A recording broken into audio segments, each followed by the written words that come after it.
Assalamualaikum warahmatullahi wabarakatuh. Waalaikumsalam warahmatullahi Waalaikumsalam wabarakatuh. warahmatullahi wabarakatuh. Oke, kita lanjut pertemuan sebelumnya. Sebelumnya, kalau tidak salah, kita sudah membahas tentang pengukuran jarak menggunakan teknik roda putar. Secara prinsip, ini mungkin sedikit saya ulang. Pengukuran jarak menggunakan roda putar ini mengandalkan putaran dari sebuah benda, dalam hal ini roda. Sehingga pada saat roda itu berjalan pada jarak sekian meter atau sekian sentimeter, itu setara dengan putaran roda dengan sudut putaran tertentu. Artinya di sini sudut putaran dikonversikan ke jarak. Nah, karena yang digunakan adalah sudut putar, maka akan terpengaruh dengan ukuran dari roda, terpengaruh dengan keliling dari roda. Gampangnya, kalau misalkan roda telah berputar penuh, misalkan satu putaran penuh, maka jarak yang ditempuh itu secara prinsip akan sama dengan keliling dari roda. Misalkan keliling dari roda ini 1 meter, maka jika roda itu berputar penuh, satu putaran penuh, maka setara dengan kalau roda itu digerakkan sejauh 1 meter. Nah, dengan cara seperti ini, kita bisa mengkonversi dari putaran roda menjadi jarak yang telah ditempuh. Sehingga di sini kita bisa melihat faktor yang paling penting untuk melakukan konversi ini yang pertama adalah keliling roda.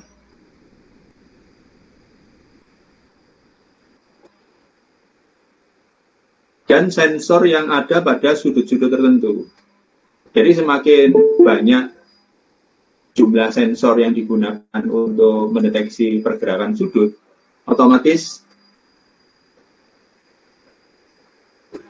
putaran atau hasil pengukuran yang dilakukan itu sesuai dengan jumlah sudutnya. Paling gampang begini, biasanya sensor dari sebuah roda putar itu dalam bentuk sebuah lubang. Kalau misalkan di dalam roda itu ada satu lubang, kemudian roda itu bergerak dan berputar, sampai posisi lubang kembali ke semula. Jadi ini berputar sampai posisi lubang kembali ke semula. Ini disebut sebagai satu putaran penuh. Kalau keliling roda itu 1 meter, maka otomatis pergerakan dari roda ini jaraknya juga 1 meter.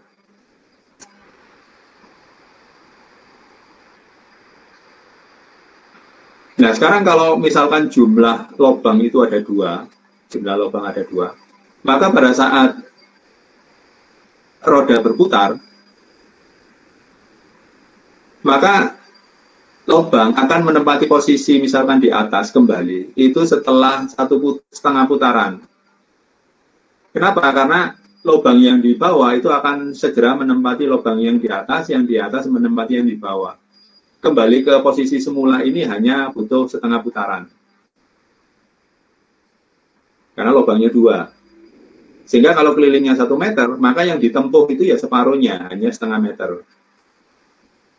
Kalau misalkan lubangnya ada 4, maka otomatis untuk kembali ke semula, hanya butuh 1/4 putaran saja. Dia akan kembali ke semula, hanya butuh 1/4 putaran. Sehingga kalau kelilingnya 1 meter, maka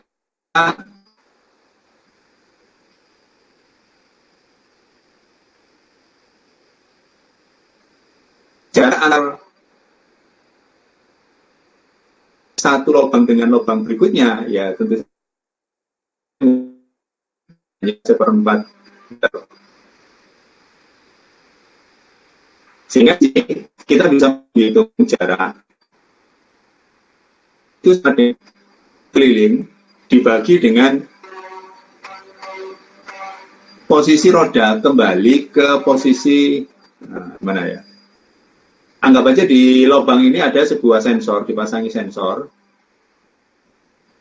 Maka jarak itu bisa dihitung berdasarkan lubang yang mengenai sensor dikalikan keliling dibagi dengan jumlah lubangnya. Atau bisa dianggap bahwa jarak yang diperlukan untuk bergerak dari satu sensor ke sensor yang lain atau satu lubang ke lubang yang lain itu dianggap sebagai jarak per lubang.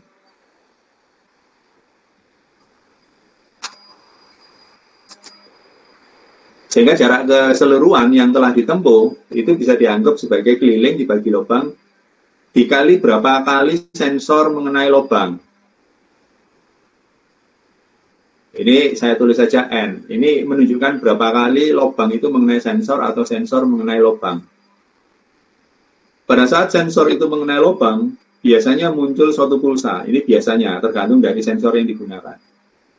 Berarti kalau muncul satu pulsa, artinya sensor mengenai lubang.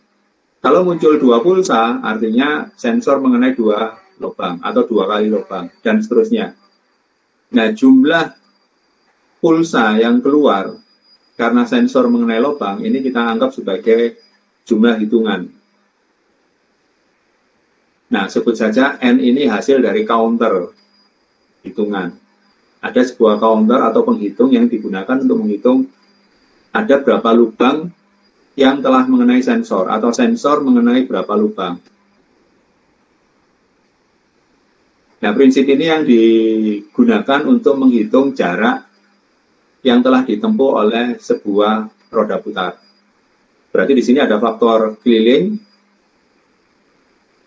jumlah lubang, dan jumlah lubang yang bertepatan dengan sensor atau sensor terkena lubang atau lubang yang terkena sensor. Sehingga di sini yang diperlukan itu ukuran dari roda itu harus fix, harus sudah diketahui. Berarti pada saat membuat alat seperti ini, ukuran roda harus dipastikan. Kalau ukuran roda itu berbeda atau berlainan, maka tentu saja formula ini tidak akan berlaku. Kemudian jumlah lubangnya juga sudah harus fix, sudah dipastikan ada berapa lubang. Nah, kemudian di sini diperlukan counter. Berarti untuk melakukan ini diperlukan sebuah counter. Nah, dari ilustrasi sederhana ini, jumlah lubang itu akan mempengaruhi, sebut saja, resolusi pengukuran atau ukuran yang terkecil yang mampu dideteksi oleh roda putar. Kalau jumlah lubang itu hanya ada satu, maka satu pulsa, ini anggap aja satu pulsa, ini jarak antar pulsa, gitu ya. Itu sama dengan keliling dari roda. Kalau lubang itu 2, maka jarak antar pulsa itu tentu saja menjadi separuhnya. Kalau lubang itu 4, seperempatnya. Kalau lubang itu 10, sepersepuluhnya. Nah, jarak antar lubang atau jarak antar pulsa ini nanti akan menentukan resolusi pengukuran atau pengukuran terkecil atau jarak terkecil yang mampu dideteksi oleh sensor roda putar. Oke, supaya gampang kita coba latihan soal sederhana saja dulu. Jadi yang diperlukan adalah sensor, lubang. Semakin banyak lubang berarti semakin teliti, semakin jaraknya semakin rapat.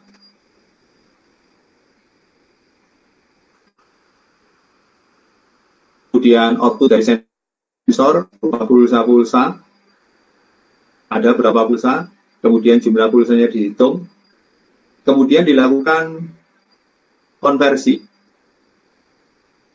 di mana K ini itu nilainya sama dengan keliling dibagi dengan jumlah lubang. Atau resolusi yang terkecil atau jarak antar lubang. Jadi di sini adalah jarak antar lubang atau K tadi. Di sini konstantanya K itu jarak antar lubang. Kemudian tinggal dihitung, ditampilkan. Nanti dari sensornya itu bisa menyebabkan perhitungan maju atau mundur. Nanti akan kita bahas.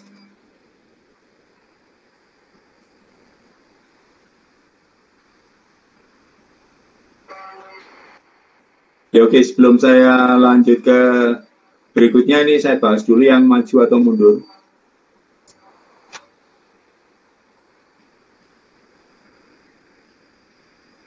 Kalau ada sebuah roda putar,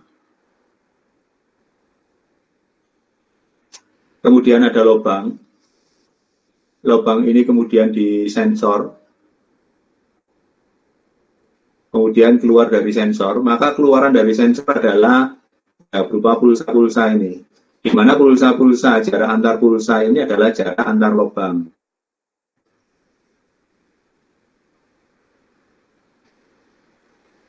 Nah, masalahnya, kalau roda ini diputar searah jarum jam, Jiwi, atau berlawanan jarum jam,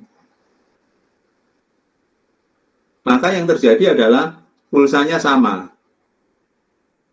Apakah Jiwi, searah jarum jam, atau berlawanan jarum jam. Pulsanya sama. Kenapa? Karena bagi sensor ini yang penting kan terlihat lubang. Diputar maju atau diputar mundur, maka hasilnya adalah sama. Nah, ini yang disebut dengan sensor yang hanya bisa mendeteksi maju saja. Maksudnya kalau mendeteksi mundur, ya akan tetap dianggap sebagai maju. Ya. Dia tidak tahu. Kalau diperlukan maju dan mundur itu akan berbeda, siwi atau sisiwi itu akan berbeda. Misalkan kalau maju, nanti counternya tahu, dia akan menghitung naik. Jadi kalau gerakannya maju, counternya naik. Tapi kalau gerakannya mundur, misalkan, counternya turun. Kalau yang diperlukan seperti ini, maka sensornya harus dimodifikasi. Di kasus maju mundur ini, maka sensor yang diperlukan itu harus ada 2 buah sensor. Ini misalkan piringannya, lubangnya, maka yang diperlukan adalah 2 buah sensor.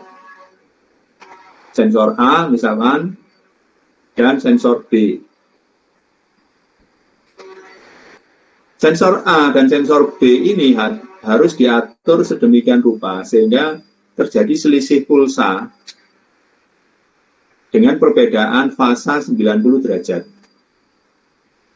Bukan sudut putarnya ya, tapi fasa dari gelombang outputnya. Sehingga kalau misalkan A itu seperti ini A, maka yang B itu harus seperti ini. Nah, ini posisinya harus diatur sedemikian rupa supaya seperti ini B. Nah, ini terjadi perbedaan fasa 90 derajat. Ya, tidak harus 90 derajat, tapi kira-kira bentuknya harus seperti ini. Nah, bentuk seperti ini cara masangnya gimana? Ya, cara masangnya sebenarnya cukup gampang. Ini misalkan lubang, maka yang A misalkan itu harus dipasang di sini, pas di tengah-tengah. Sedangkan yang B itu harus dipasang agak ke pinggir. Jadi A akan mendeteksi lubang, sedangkan yang B itu transisi antara lubang dan bukan lubang. Dengan cara seperti ini, maka jika lubang ini bergerak ke kiri atau ke kanan, akan terjadi perbedaan fasa antara A dan B. 90 derajat atau minus 90 derajat. Jadi nanti ilustrasinya akan seperti ini.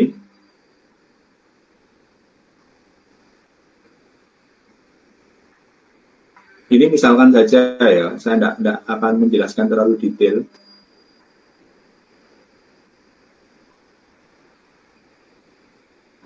Ini misalkan akan menyebabkan maju. Si B tertinggal 90 derajat. Kalau mundur, maka yang terjadi sebaliknya.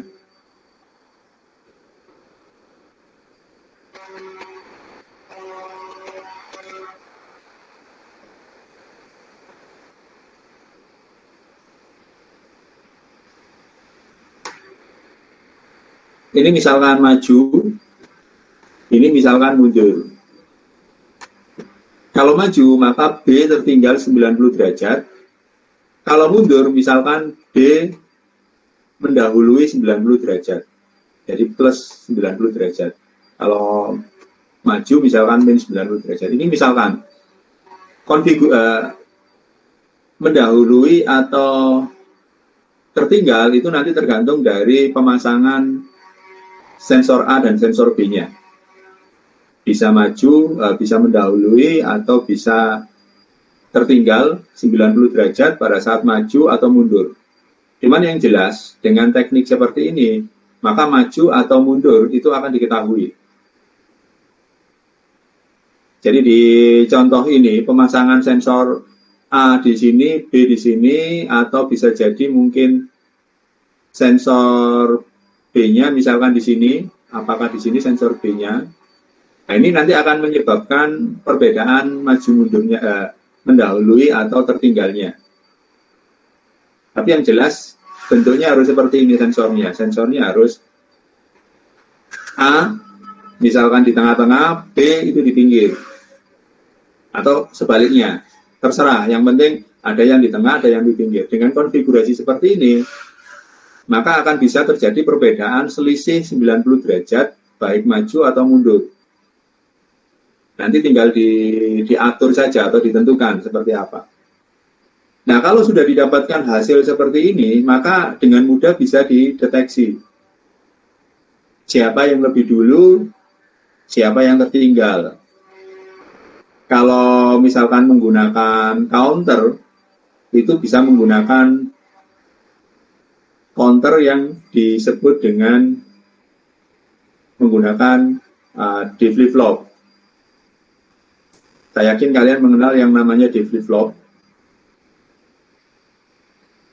Ini misalkan saja, ini misalkan ya. Ini contohnya. A misalkan masuk ke clock. B masuk ke data.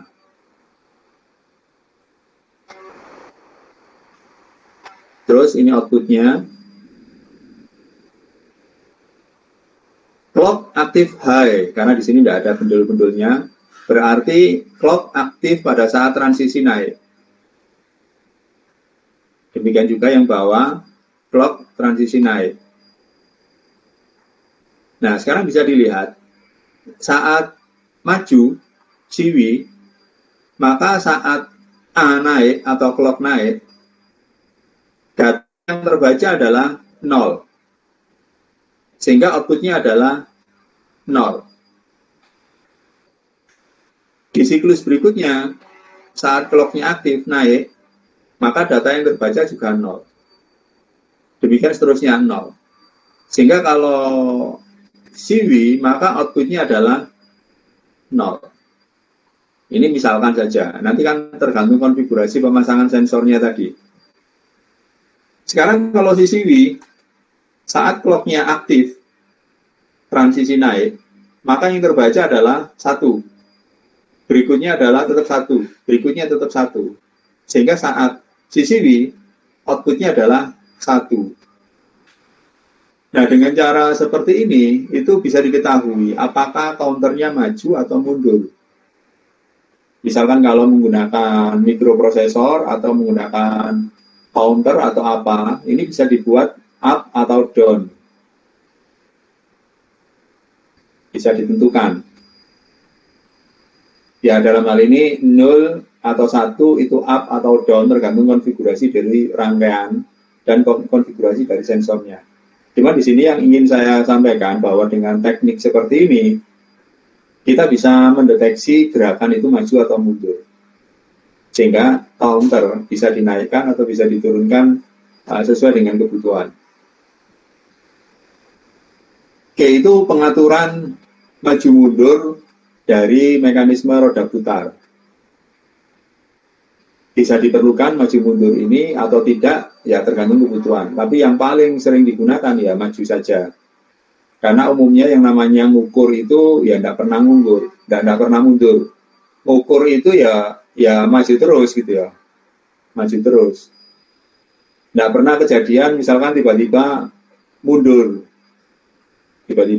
misalkan, itu jarang sekali. Kalau maju mundur ini lebih banyak ke sejenis seperti mobile robot atau apa itu ya, yang dimungkinkan seperti itu. Tapi kalau ngukur secara manual menggunakan roda putar tadi itu umumnya ya maju saja, sehingga lebih sederhana. Sehingga kalau sampai terjadi rodanya mundur, ya itu salah yang ngukur. Yang ngukur harus tahu bahwa dia tidak boleh mundur. Kalau mundur akan tetap dibaca maju. Oke, itu konfigurasi maju mundur. Sekarang jenis-jenis macam sensor untuk roda putar. Jadi seperti yang saya sampaikan tadi, di kasus roda putar ini itu diperlukan sensor. Sensornya menggunakan apa? Ada cukup banyak pilihan. Di sini saya berikan beberapa jenis sensor. Mulai dari yang sederhana, mekanik, menggunakan optik, atau menggunakan magnetik. Kalau menggunakan mekanik, yang paling sering digunakan ya limit switch. Limit switch itu mungkin kurang lebih gambarnya, coba saya carikan.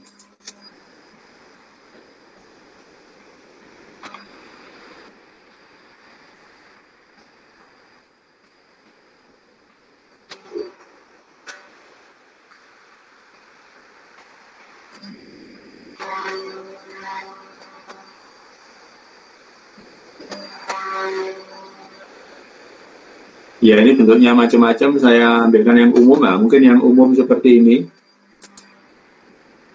Limit switch yang banyak di pasaran, yang kecil-kecil itu biasanya modelnya begini. Jadi ini sebenarnya isinya saklar. Cuman saklar ini dilengkapi dengan sebuah kontak mekanik. Yang kontak mekanik ini akan menyebabkan switch ini on-off sesuai dengan kondisi dari ya alatnya. Ya. Kalau di roda putar ini, artinya bisa dipasang sebuah misalkan roda, kemudian di roda ini misalkan dipasang katakanlah seperti ini.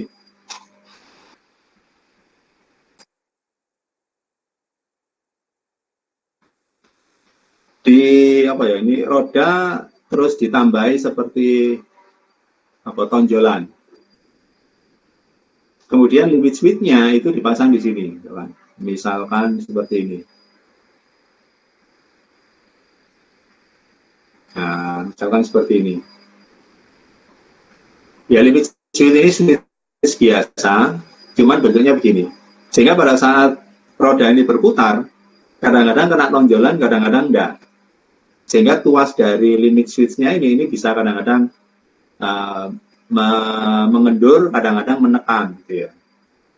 Nah, dengan cara seperti ini ya kontaknya akan on-off seperti itu. Terus limit switch-nya tinggal disambungkan ke couple begini, mungkin ke pull down resistor, terus ke output. Sehingga muncullah pulsa begini. Kalau kontak, ceklik, muncul pulsa. Kalau lepas, tegangannya turun, dan seterusnya. Ini yang paling gampang. Menggunakan limit switch.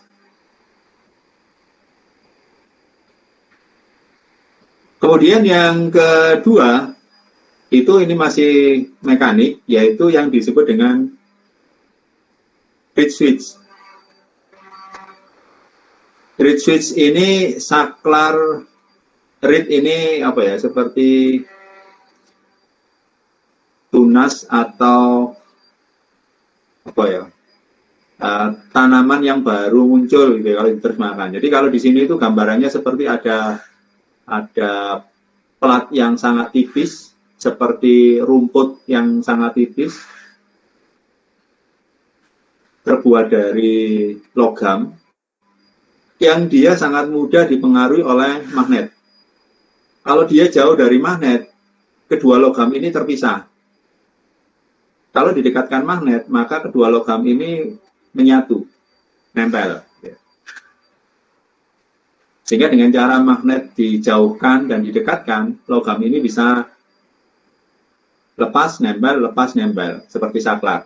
Sehingga di sini reed switch ini harus digunakan bersama-sama dengan magnet.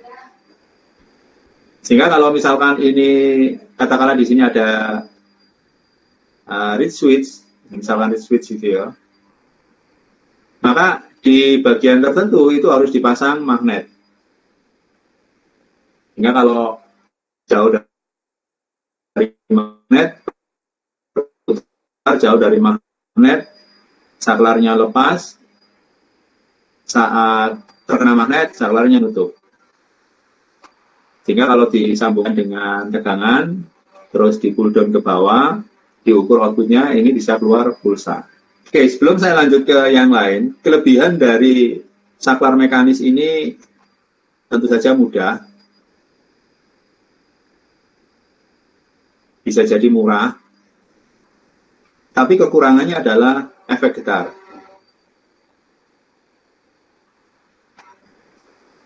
Sebuah komponen mekanik pada saat menyentuh atau terlepas itu ada efek getaran. Jadi kalau misalkan ini ada sebuah benda mekanik terbuat dari logam misalkan ya, kemudian dia saling bersentuhan, maka kalau dilihat secara mikroskopik itu sebenarnya muncul getaran, bergetar. Dia tidak bisa nempel plek langsung diam, tidak bisa, tapi bergetar sesaat. Buktinya apa? Buktinya adalah ada bunyi. Contoh misalkan saya punya sesuatu, kemudian saya tempelkan, maka akan muncul bunyi. Nah, bunyi itu bukti bahwa perangkat mekanik itu bergetar pada saat bersentuhan. Nah, sekarang apa resikonya kalau terjadi getaran? Kalau terjadi getaran, otomatis hasil outputnya ya ikut bergetar. Kalau pulsa itu bagus, misalkan bentuknya begini, akibat ada getaran, muncullah seperti ini. Misalkan seperti ini misalkan saja. Di awal dan di akhir itu muncul getaran. Dan karena pulsa ini nanti akan dihitung, maka saat ada getaran, ya getarannya ikut dihitung. Nah, itu yang menjadikan hitungan menjadi salah. Getaran ini sering disebut sebagai bounce. Getaran. Ini menjadi masalah. Secara elektronik, bounce ini bisa dibuang menggunakan rangkaian yang disebut debouncing.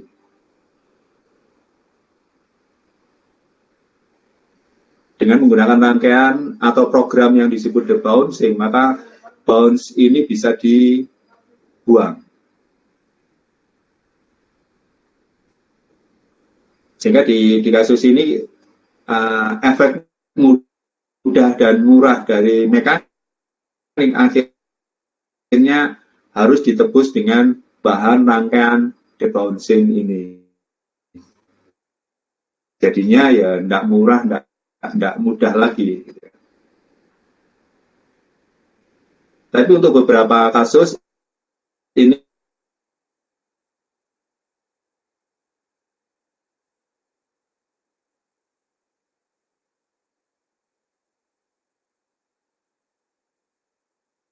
paling banyak digunakan. Karena menggunakan optik ya berarti basisnya cahaya.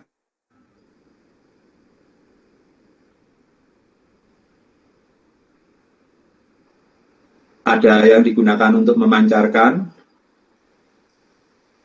ada yang digunakan untuk menerima. Untuk memancarkan misalkan bisa menggunakan LED.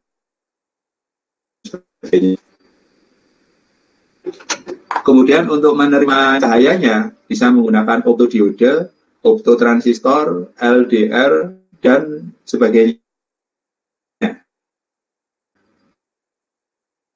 Tergantung sumber dan tergantung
agak kesulitan.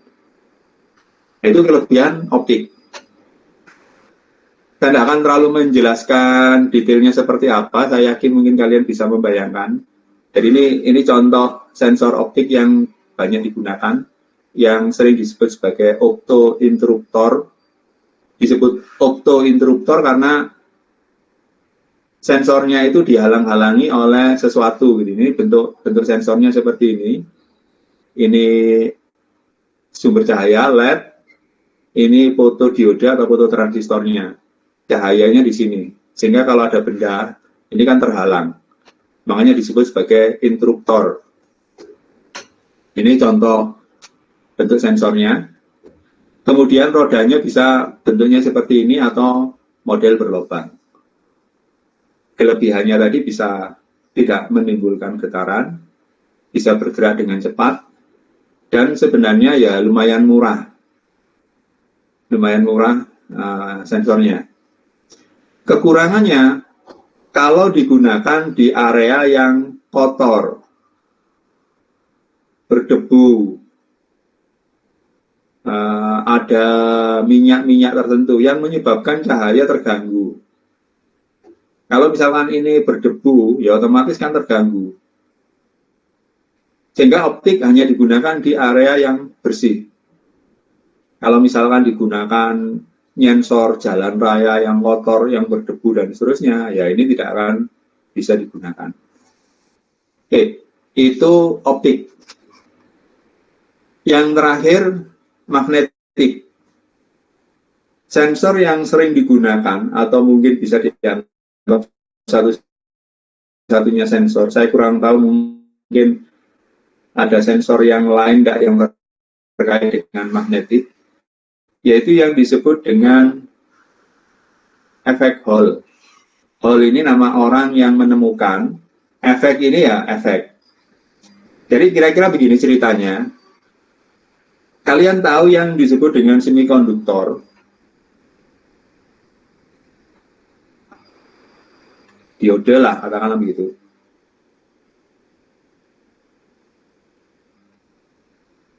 Maka di daerah tengah ini muncul sebuah area, yang area ini menyebabkan tidak terjadinya aliran elektron. Daerah ini sering disebut sebagai junction atau disebut barrier atau disebut sebagai depletion, ya, macam-macam, tergantung persoalannya. Paling gampang kita sebut barrier karena daerah ini bersifat menghalangi pergerakan dari elektron.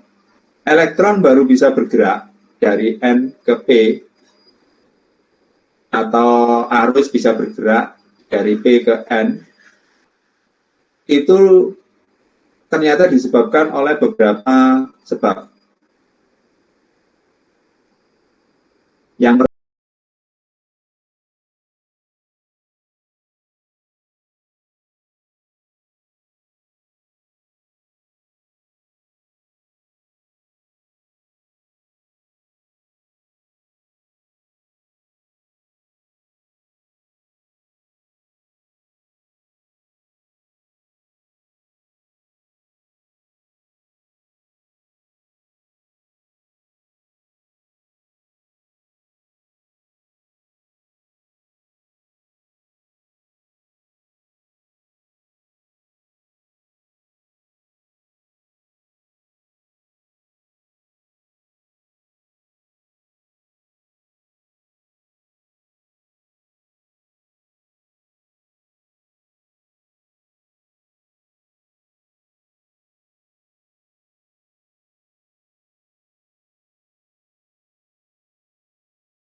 tentu itu harus menggunakan magnetik atau Hall effect, sehingga Hall effect ini tetap banyak digunakan. Oke, itu tadi macam-macam sensor yang bisa digunakan. Jadi ini contoh kalau menggunakan Hall effect, magnet itu bisa dirangkai seperti ini, atau bisa juga magnet itu menggunakan teknik piringan seperti ini. Jadi ini magnetnya. terus ada piringan yang akan menutupi medan magnetnya. Jadi piringan ini piringan yang memiliki kemampuan untuk menutupi atau bahkan menghantarkan. Jadi tergantung yang digunakan. Jadi kalau misalkan Hall effect ini agak berjauhan dengan magnet, maka apa ini? Roda putar ini harus dari bahan magnetik yang dia bisa meneruskan medan magnet, memperpanjang medan magnet.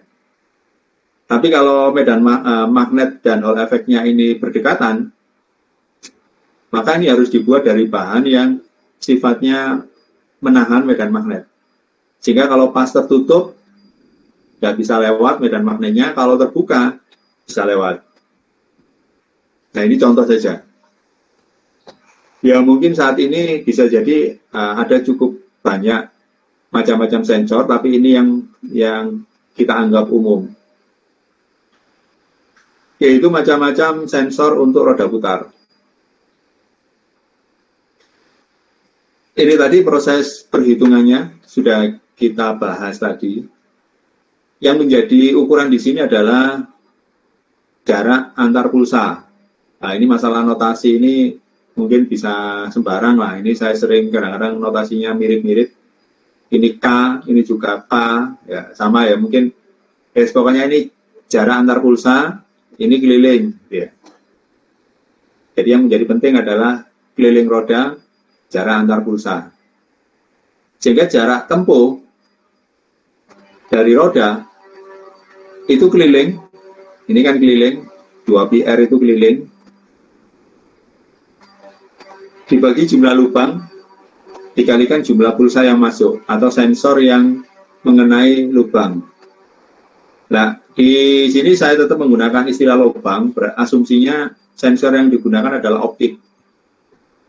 Kalau misalkan sensor yang lain, ya ini mungkin namanya bisa sembarang. Ini kan hanya masalah aspek sensornya, tapi aspek perhitungannya sama saja. Jadi kalau sensornya mengenai sebuah penanda, lubang ini anggap aja penanda, maka muncul satu pulsa. Jarak satu pulsa dengan pulsa yang lain ini dianggap sebagai jarak terkecil yang bisa diukur atau jarak antar pulsa, gitu ya. Sehingga jarak tempuh ini ya sama dengan keliling tadi dibagi jumlah lubang, sehingga ini sebenarnya sama dengan jarak antar pulsa dikalikan jumlah pulsanya. Contoh konstruksinya mungkin bisa seperti ini.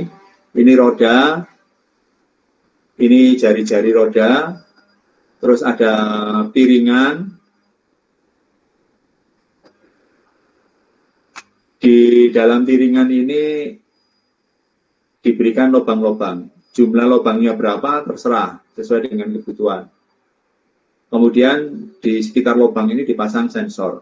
Nah, misalkan seperti ini, kalau dilihat dari depan, ini rodanya, ini piringannya, kemudian di sini contoh dipasang optointerruptor, sensor optik. Sehingga kalau roda ini berputar, maka lubang ini kadang sensor ini sensor ini kadang mengenai lubang, kadang tidak. Sehingga dari situ keluaran dari optointerruptor ini bisa muncul pulsa-pulsa.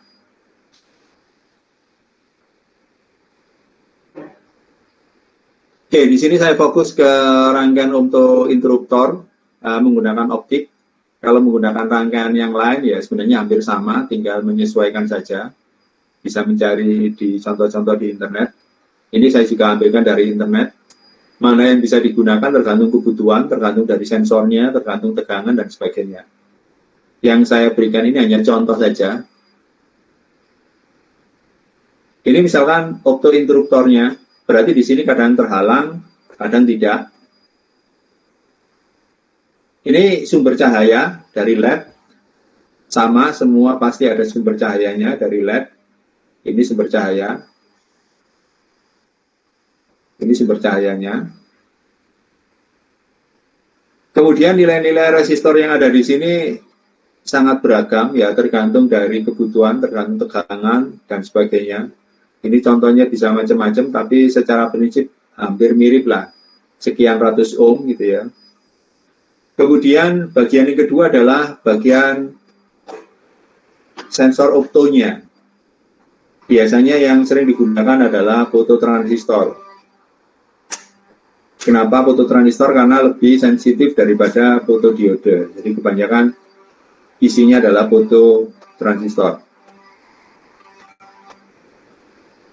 Keluaran dari fototransistor ini biasanya diberikan resistor pada kolektornya. Ini diberikan eksternal tambahan resistor pada kolektornya sebagai pull up agar dia bisa mengeluarkan sinyal, agar keluar sinyal gitu ya. Kalau tidak diberikan resistor ini, ya tidak akan keluar sinyal karena tidak ada tegangan positifnya. Kemudian sering juga dilakukan prosedur untuk memperbaiki bentuk gelombang. Ya kita sebut aja penguat gelombang karena keluaran dari fototransistor ini mungkin tegangannya masih kecil atau masih belum sempurna bentuk gelombangnya. Kalau gelombang ini masih belum sempurna, kemudian kita masukkan ke rangkaian digital atau mikroprosesor, pasti tidak akan terbaca. Atau kalaupun terbaca, ya sering terjadi kesalahan. Sehingga umumnya sering dikuatkan atau bentuknya diperbaiki, dijadikan kotak sempurna. Misalkan mungkin bentuknya masih seperti ini barangkali, tidak kotak sempurna, kalau ini dimasukkan ke rangkaian counter atau rangkaian digital itu bisa menjadi masalah. Nah, untuk memperbaiki bentuk gelombang atau menguatkan itu bisa sangat beragam. Contoh yang ini menggunakan transistor, contoh yang ini menggunakan inverter, not, jenis Smith trigger.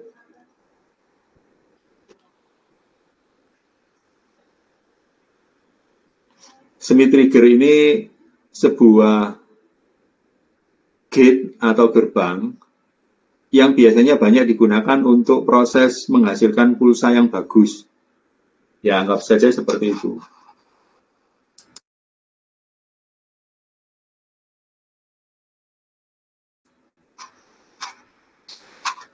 Oke, ini hanya contoh saja. Nanti kalau ada yang ingin ditanyakan silakan. Ini variasinya cukup banyak.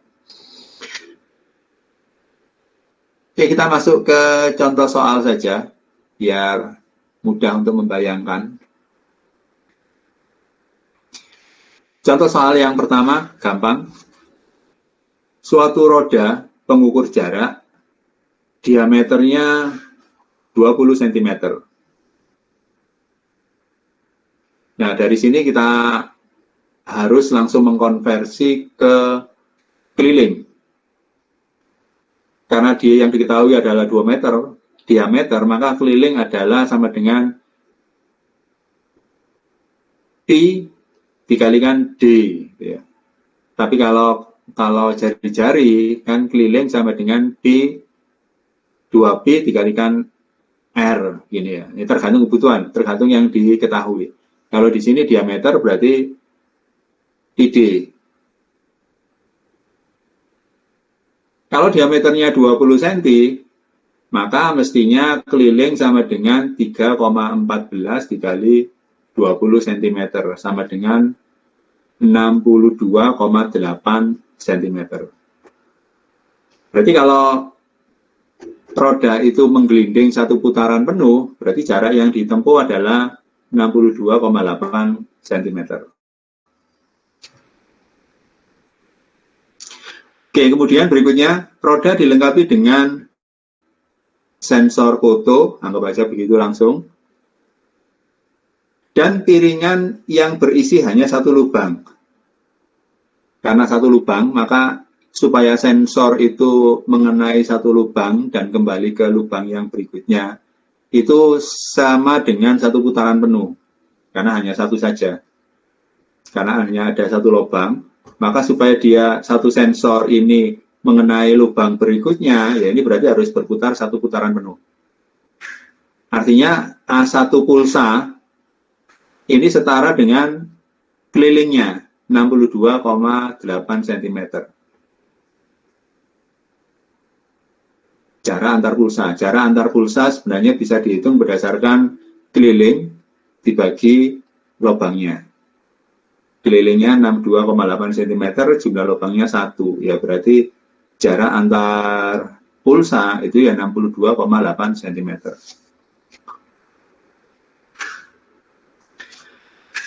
Kemudian berikutnya, setiap roda berputar dan lubang pada piringan bertepatan dengan LED fotodioda atau sensornya mengenai lubang, maka rangkaian akan mengeluarkan satu pulsa.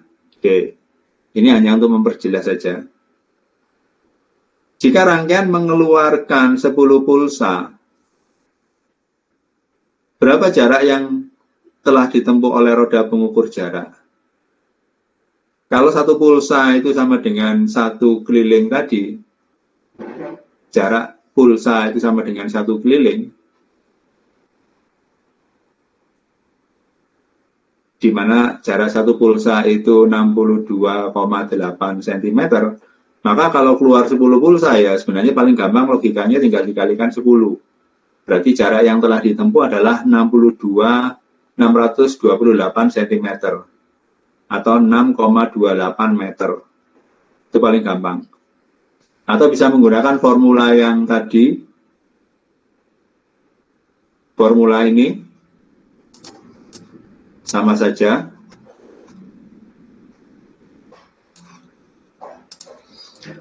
Jumlah pulsa 10. Ini kelilingnya adalah 62,8 cm. Jumlah lubang 1. Ya, berarti berapa jaraknya? Ya, 628 cm atau 6,28 meter. Bisa seperti itu atau bisa menggunakan jarak antar pulsa. Ya, cara menghitungnya bisa beragam.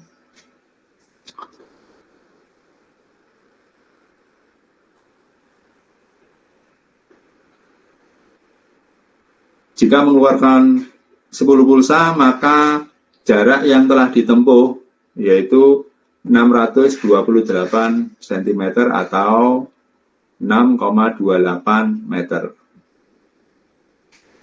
Oke, mungkin sampai sini tidak ada masalah. Sekarang yang terakhir, jika digunakan untuk mengukur jarak 10 meter, berapa pulsa yang dikeluarkan? Oke, coba dihitung. Sampai di sini tadi langsung saya sampaikan karena memang relatif gampang. Nah, untuk yang soal yang terakhir ini coba dihitung. Kira-kira ketemu berapa pulsa kalau jaraknya 10 meter? Saya kepingin tahu responnya gimana.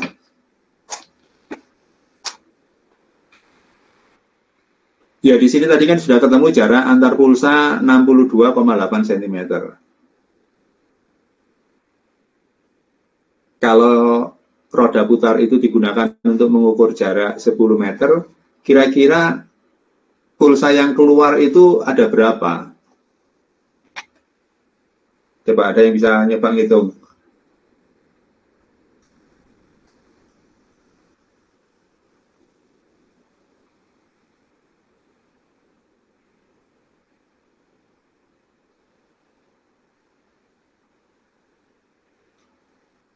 Halo, berapa kira-kira?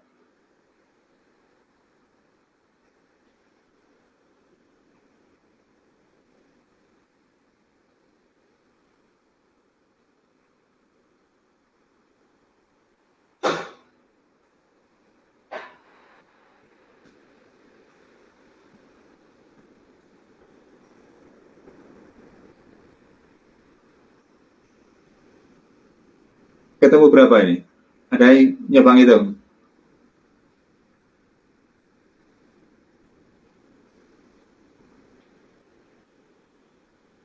Ketemu ini Pak, 15,9. 15,9 pulsa. Yang lain?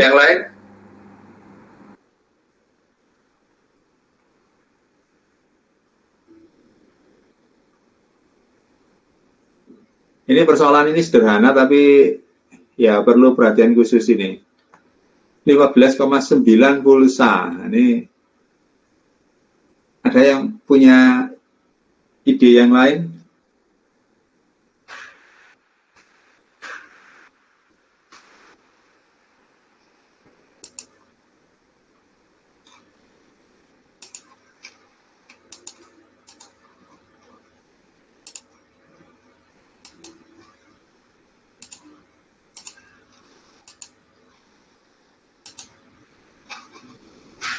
Silakan, ada yang punya ide yang lain? Halo?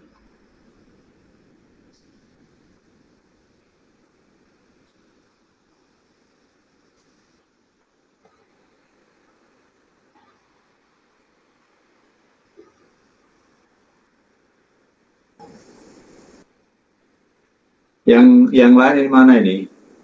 Ada yang bisa jawab, ngasih jawaban yang lain? Dari saya sama Bapak. Iya, 15,9 ya. Dan ada jawaban yang lain. Oke, coba kita hitung, kita ilustrasi sebentar.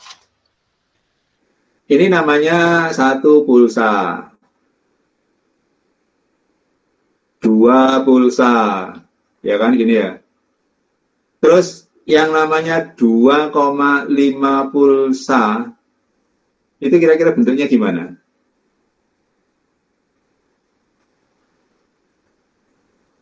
Apakah mau keluar tiba-tiba nggak jadi?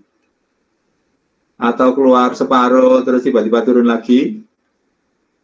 Atau separuh? Kira-kira ada nggak bentuk 2,5 pulsa? Saya tanya ini dulu, ada nggak?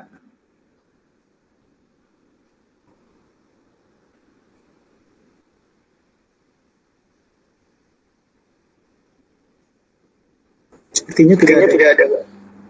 Tidak ada ya. Atau misalkan dulu kalian waktu belajar counter di digital, counter 4 bit counter misalkan. Inputnya clock, outputnya 4 bit. Coba hitung sampai 10,9 pulsa. Kira-kira gimana ya? Mestinya tidak ada ya. Yang ada itu cuman tadi berapa tadi? 15,9. Coba 15,9 pulsa. Kira-kira nanti muncul binarnya gimana? 16 mungkin. Jadi ini hanya 15 atau ada kemungkinan 16 kan gini ya. Jadi pilihannya begini. Tidak ada yang namanya separuh-separuh, tidak ada. Nah, cuman kalau kita ngomong pulsa, ada berapa pulsa yang keluar, berarti kemungkinan yang paling banyak muncul itu 15. Kenapa? Karena mau ke 16, ini misalkan jaraknya ya 10 meter di sini. Ini keluar 1, 2, 3, 4, terus sampai hampir pulsa yang ke 15. Mau pulsa yang ke 16 itu harusnya di sini, tapi sudah berhenti. Berarti ada kemungkinan tidak keluar. Kalau kita ngomong hitungan normal, dimulai dari 0 sampai 15, kemudian 16, maka yang 16 ini mestinya belum sempat keluar. Berarti jawaban yang paling gampang ya diambil yang terkecil, 15. Komanya dibuang. Tapi kalau di kondisi realnya bisa jadi mungkin muncul. Kenapa? Karena bisa jadi rodanya belum tentu pas di sensor. Contoh begini, ini sensor. Suatu saat bisa jadi lubangnya itu berada di sini, sudah berada di bagian yang lain. Sehingga kalau seperti ini, akan sempat muncul sampai 16 pulsa. Karena rodanya belum, lubangnya belum sudah jaraknya cukup jauh dengan sensor. Tapi kalau lubangnya pas sensor, ya pasti pulsa yang ke-16 itu tidak akan pernah muncul karena tidak sempat, belum sempat muncul sudah berhenti.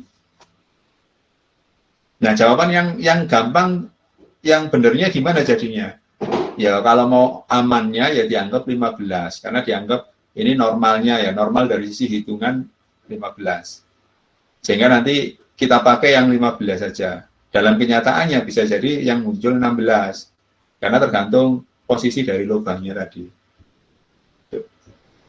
Oke, itu soal yang pertama. Jadi di sini ya kita bulatkan ke bawah gitu ya. Kita bulatkan ke bawah saja.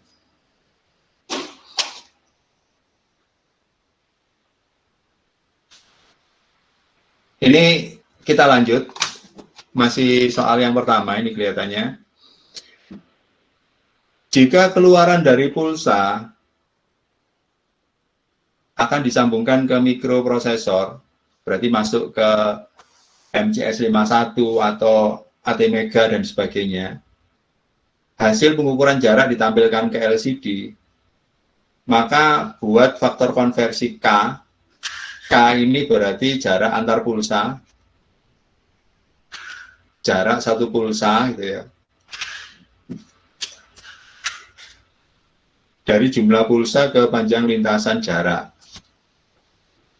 Nah, program ini disuruh melengkapi. Ini misalkan, programnya sederhananya bentuknya seperti ini. Di microcontroller, saya tanya, kalian sudah diajari ATmega? Apa ya? MCS51, sudah ya? Ya, itu MCS51. ATmega lah. Ya sudah ya. Ini Pak 2560 Pak. Ya, sembarang lah. Kan sama saja ya, hanya kemampuan. Oke, di ATmega itu untuk membuat counternya kan bisa menggunakan timer counter.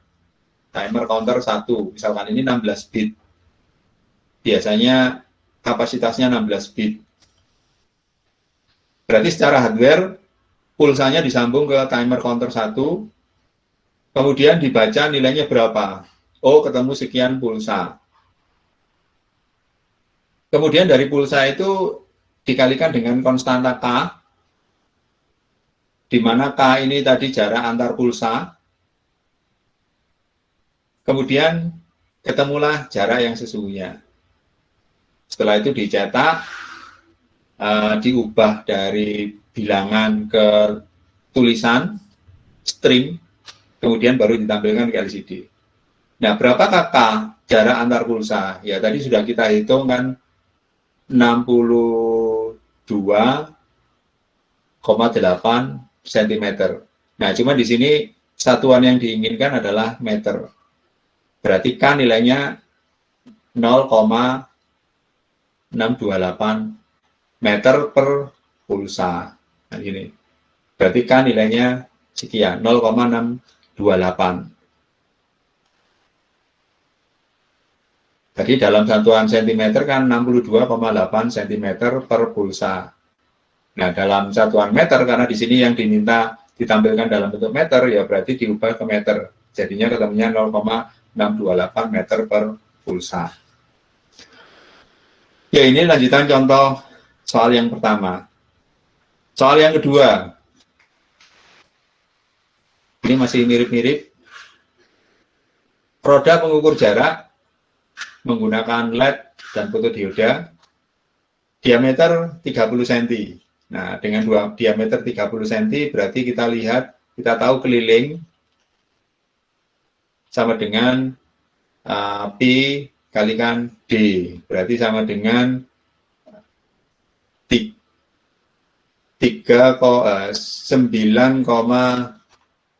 bentar, saya hitung aja daripada pusing.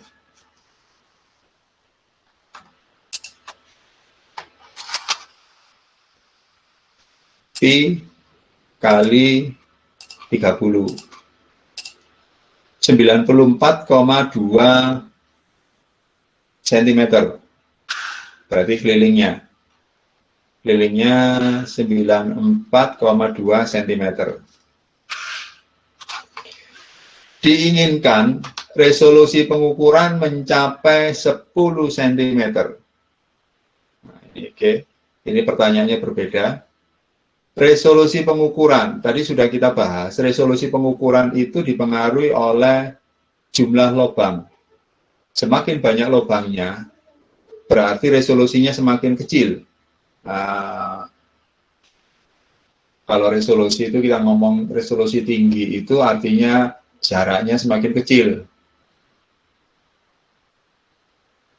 Ya semakin rapat, semakin pendek jaraknya itu ya. Jadi resolusi tadi dipengaruhi oleh jumlah lubang. Nah, lubang itu akan mempengaruhi pulsa. Artinya di sini gampang-gampangannya jarak antar lubang atau jarak antar pulsa. Yang ditanyakan adalah tuh, jarak antar lubang. Nah, di mana di sini diinginkan itu 10 cm.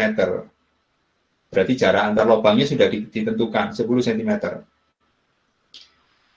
Kelilingnya 94,2 cm.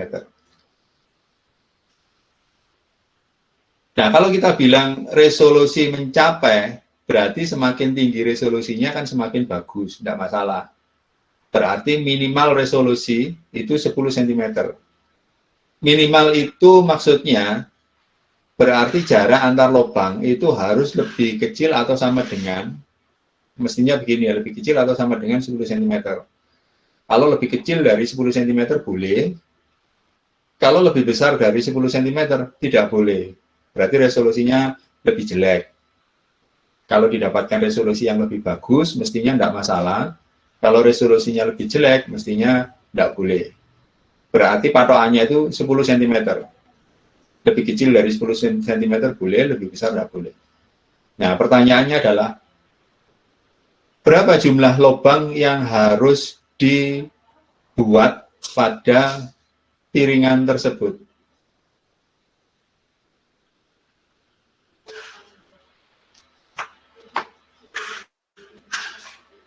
Bisa mencoba menghitung. Di materi-materi sebelumnya, itu sudah sedikit saya singgung, jarak antar lubang itu dipengaruhi oleh keliling dan jumlah lubangnya. Berarti di sini yang diketahui adalah jarak antar lubang. Jarak antar lubang tadi itu mempengaruhi resolusinya. Berarti jarak antar lubang itu 10 cm yang diinginkan. Kelilingnya 94,2 cm. Nah, pertanyaannya adalah berapa lubangnya? Ini mestinya tinggal ngitung, tapi persoalannya sama dengan tadi, ini butuh sedikit pemahaman. Berapa ini jumlah lubangnya yang harus dipasang pada piringan? Dikasih berapa lubang piringannya?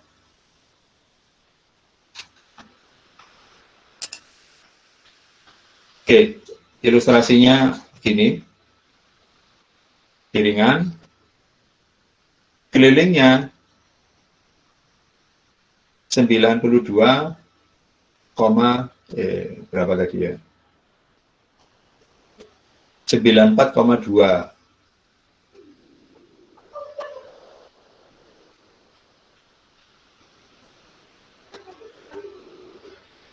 Resolusi itu berarti kan pengukuran terkecil atau setara dengan jarak antar lubang.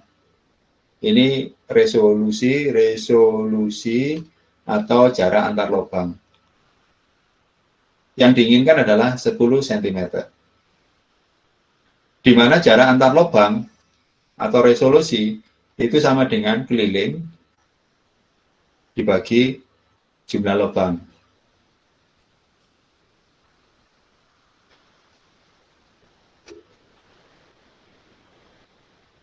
Nah, pertanyaannya, ada berapa lubang yang harus dipasang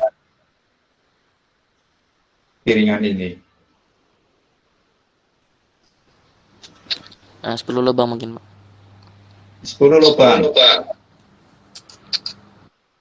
94 dibagi 10. Berapa tadi? 94,2 dibagi 10.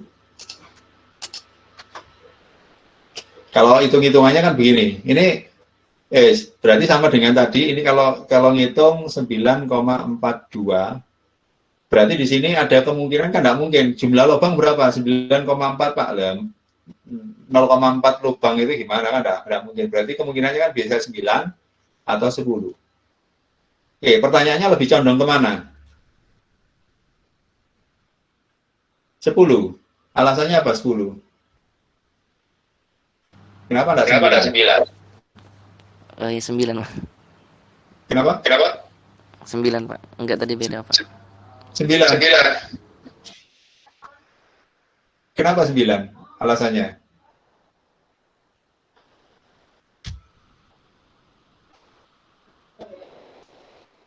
Kalau tadi kan jumlah pulsa, kita pilih dibulatkan ke bawah, karena alasannya kan pulsa yang terakhir mungkin belum keluar, sudah rodanya berhenti, sehingga yang kemungkinan yang paling besar yang diambil adalah yang terbawah. Di bawah. Meskipun dalam kenyataannya ada kemungkinan pulsa yang terakhir itu bisa keluar, karena selip di lubangnya, mungkin lubangnya sudah berputar sebelumnya sekian. Tapi ini jumlah lubang yang harus dipasang. Kalau menurut hitung-hitungan harusnya 9,42, pasnya begitu. Tapi kan tidak mungkin, 9,4 lubang itu gimana? Berarti dibulatkan 9 atau dibulatkan 10. Dibulatkan ke bawah atau dibulatkan ke atas. Kalau 9, alasannya apa? Sama jawab 9. Mungkin 10, soalnya ini Pak, kan 9 lubang sudah terdeteksi. Nah, selebihnya itu jadi 1 lubang itu Pak, jadi 10. 4,2. Ada yang jawab yang lain? Beserta alasannya?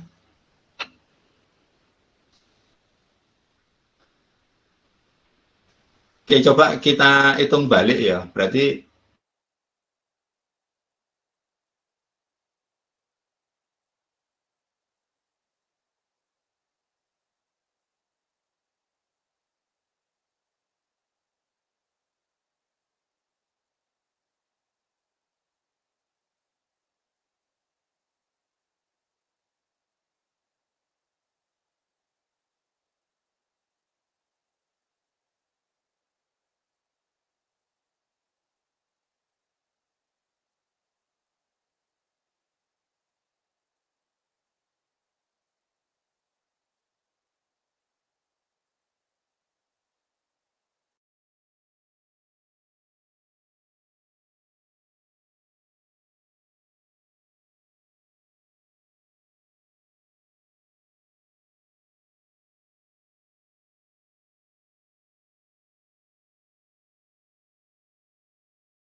kalau dapatnya lebih besar, berarti kan lebih jelek. Karena yang diminta, yang terkecil, resolusi itu berarti yang paling dianggap paling diinginkan atau paling kasar itu ya. 10 cm. Berarti kalau lebih kecil dari itu, boleh. Kalau lebih besar, berarti kan lebih kasar. Ya mungkin Nah, mungkin saya tadi ngomongnya agak membingungkan ya. Ya, yang namanya resolusi itu sesuatu yang paling halus.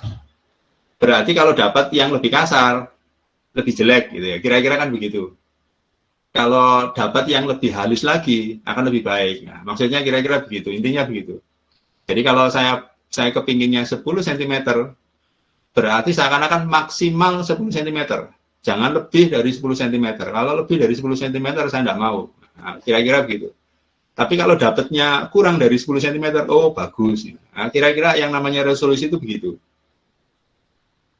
Ketelitian yang diinginkan.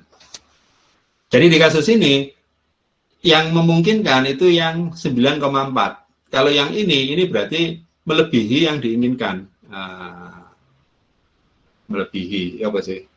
Ya, pokoknya tidak sesuai dengan yang diinginkan. Yang diinginkan minimal 10, tapi dapatnya 10,5. Berarti kan ini lebih besar dari 10. Berarti tidak boleh. Sehingga di kasus ini jumlah lubang yang harus digunakan, ya 10 lubang ini. Karena dengan 10 lubang ini sudah lebih bagus dari yang diinginkan. Kalau 9 lubang, lebih jelek dari yang diinginkan. Nah, kira-kira maksudnya begitu. Ya mudah-mudahan tidak bingung lah gitu ya.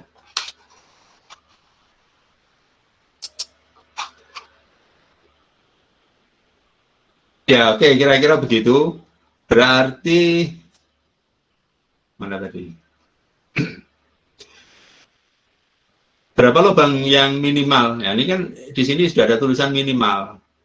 Artinya kalau 9 belum memenuhi, 10 sudah memenuhi, 11 lebih baik, 12 lebih baik, 13 dan seterusnya. Ini kan minimal. Berarti minimal berapa? Ya 10. Ini minimal. 9 tidak memenuhi. 10 ke atas boleh. Oke, itu tadi sedikit cerita tentang pengukuran jarak menggunakan roda putar. Di banyak kasus masih banyak digunakan, terutama di pengukuran yang sederhana. Kelebihan menggunakan roda putar itu apa? Murah, lebih murah, simple, dan bisa jarak yang sangat jauh. Biasanya kalau kalian melihat orang ngukur jarak jalan, misalkan ada jarak jalan atau apa, si orang tersebut menggunakan sejenis ya seperti ini, ada gelindingan gitu ya, cuman biasanya rodanya lebih kecil. Ini kan seperti roda sepeda, biasanya rodanya kecil, kemudian dia jalan sepanjang jalan raya gitu ya, sambil jalan santai ngikuti jalan raya. Alatnya sederhana dan dia bisa jarak yang sangat jauh. Sejauh apa? Ya sejauh kakinya enggak capek gitu aja. Jadi kalau misalkan dia mampu jalan 10 km ya enggak masalah gitu. Karena ini kan bisa terus gitu. Beda dengan yang sensor yang lain-lain gitu ya. Dia punya batas-batas pengukuran. Nanti coba kita lihat. Ini masih ada waktu 10 menitan. Ya, kita lanjut saja. Berikutnya, pengukuran jarak menggunakan ultrasonic transducer. Nah, ini yang bentuk yang paling sering digunakan oleh mahasiswa di TA karena sudah jadi, enak gitu ya. Harganya murah, kalau tidak salah sekitar 30.000 sudah dapat, sudah tinggal pakai. Kalau zaman dulu ini harus bikin sendiri semua, kalau sekarang sudah ada, sehingga ini cukup populer di lingkungan, ya, di kalangan mahasiswa TA untuk pengukuran jarak yang sangat sederhana. Ya dianggap murah karena memang ini sudah jadi dan harga modulnya hanya sekitar 30.000-an. Saya lupa berapa, sekitar 30.000-an, tidak lebih dari itu. Ultrasonic transducer. Di sini ada dua, ya, ini ada beberapa pertanyaan. Ultrasonic itu artinya apa ya? Ada yang bisa jawab? Ultra berarti tinggi, sonic anggap aja suara gitu ya. Berarti suara ini tinggi. Maksudnya tinggi apa ya? Berarti lebih tinggi dari ambang batas pendengaran manusia. Misalkan manusia itu mampu mendengarkan suara dengan getaran 20 Hz sampai 20 kHz, Berarti lebih tinggi dari 20 kHz ini sudah dianggap sebagai ultrasonik. Kalau lebih rendah itu disebut apa ya? Lupa ya. Nah, seperti ikan paus dan seterusnya itu kan lebih rendah dari 20 Hz. Nah, lupa saya. Jadi ultrasonik artinya suaranya di atas ambang batas pendengaran manusia. Mengapa harus menggunakan ultrasonik? Ya sebenarnya jawaban gampang. Kalau menggunakan suara di dalam batas-batas pendengaran manusia, bisa kita bayangkan suaranya jadinya ramai sekali.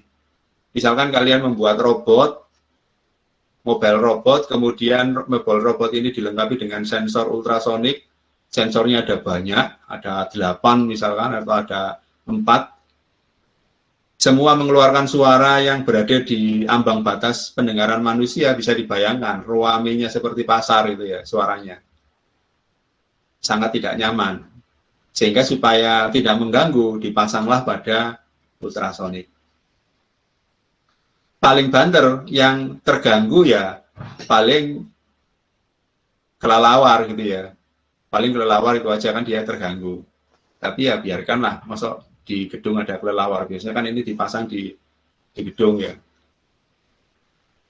Selain itu, kenapa menggunakan ultrasonik? Itu terkait dengan transdusernya yang digunakan.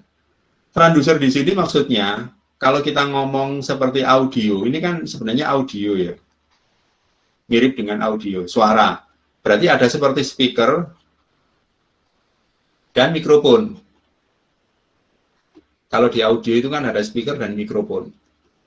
Nah, bisa kita lihat kalau di suara yang bisa didengar manusia, speakernya itu relatif gede.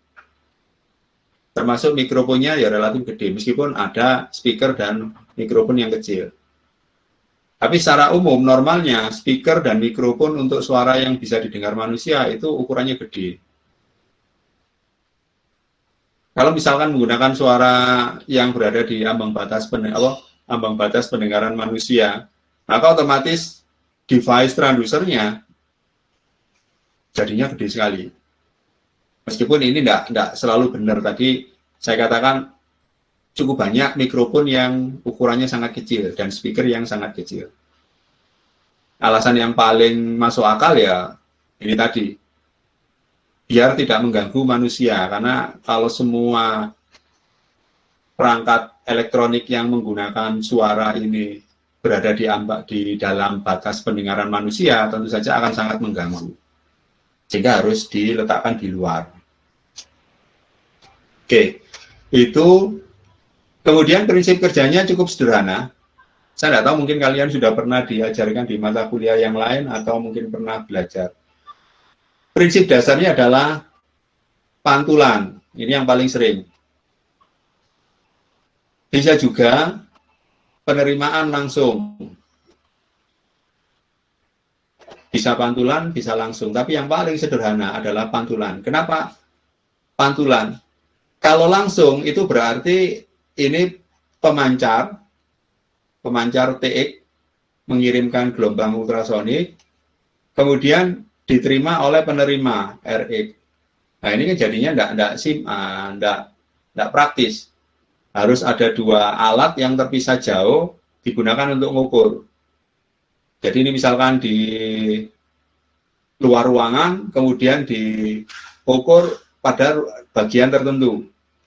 Terus dipancarkan, kemudian diterima. Nah, ini tidak praktis sekali kalau model langsung seperti ini. Ada dua alat jadinya yang harus dipegang oleh dua orang. Kan tidak praktis. Nah, yang paling praktis dengan pantulan. Berarti alatnya jadi satu. Alatnya satu, cuman di dalamnya ada pemancar dan penerima sekaligus.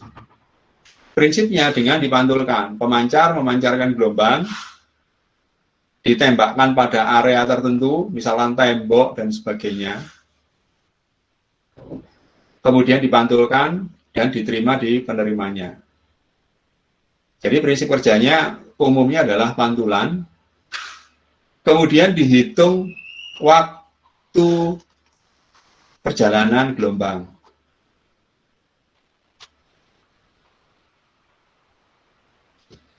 gelombang dari mulai memancar sampai memantul, itu waktunya berapa? Sehingga di sini yang diperlukan harus ada informasi sebuah pulsa untuk memulai memancarkan. Kemudian ada pulsa yang datang saat pantulan. Nah, kemudian tinggal dibandingkan saja. Antara pulsa yang dipancarkan tadi dan pulsa yang dipantulkan, ini jaraknya berapa? Tinggal dihitung saja. Oh, ketemunya misalkan 1 milidetik. Setelah ketemu 1 milidetik, maka jarak tempuh itu bisa diperhitungkan berdasarkan kecepatan dari gelombang ultrasoniknya dikalikan waktu tadi, sehingga ketemu jarak total. Nah, karena pantulan berarti harus dibagi 2. Berarti kan dari pemancar sampai ke objek yang diukur, kemudian mantul kembali. Ini kan 2 kali, 2 perjalanan. Berarti jaraknya berapa? Ya separuhnya. Gitu ya. Berarti jarak ini separuhnya total perjalanan dibagi 2 tadi. Sehingga formula sederhananya menjadi seperti ini. Kecepatan gelombang ultrasonik dikalikan waktu perjalanan dibagi 2. Nah, untuk kecepatan gelombang ultrasonik, persoalannya itu ternyata sangat dipengaruhi oleh suhu. Contoh di sini, kecepatan gelombang di udara itu sama dengan kurang lebih 331,4 meter per detik ditambah 0,6 dikalikan suhu udara saat itu. Semakin panas, semakin cepat. Semakin dingin, semakin lambat. Nah, ini yang sering jadi masalah. Cuman kalau asumsinya kondisi, misalkan di kondisi tertentu itu selalu sama, ya ini bisa dianggap tetap. Contoh nilainya, 343 meter per detik pada suhu 0 derajat Celcius dan ketinggian 0 meter di atas permukaan laut. Nah, kalau menurut informasi ini juga dipengaruhi oleh lokasi, ketinggian. Nah, sehingga apa yang harus dilakukan kalau memang kondisinya sangat berbeda seperti ini? Ya sebenarnya mungkin bedanya sedikit sekali kan, hanya faktornya 0,6, sedikit sekali sebenarnya. Kalau mau tepat, artinya sebelum digunakan harus selalu dilakukan prosedur kalibrasi dan koreksi. Jadi pada titik tertentu, pada daerah tertentu, kemudian dilakukan pengukuran pada jarak yang sudah diketahui. Kalau terjadi kesalahan, maka dikoreksi, setelah itu baru digunakan. Itu yang paling gampang. Berarti ya kurang lebih seperti itu. Tapi kalau kita yakin selisihnya ini hanya kecil saja, 0, sekian, suhu 20, suhu 40, suhu 10 derajat misalkan hampir sama, ya sudah kita pakai aja satu ukuran saja gitu.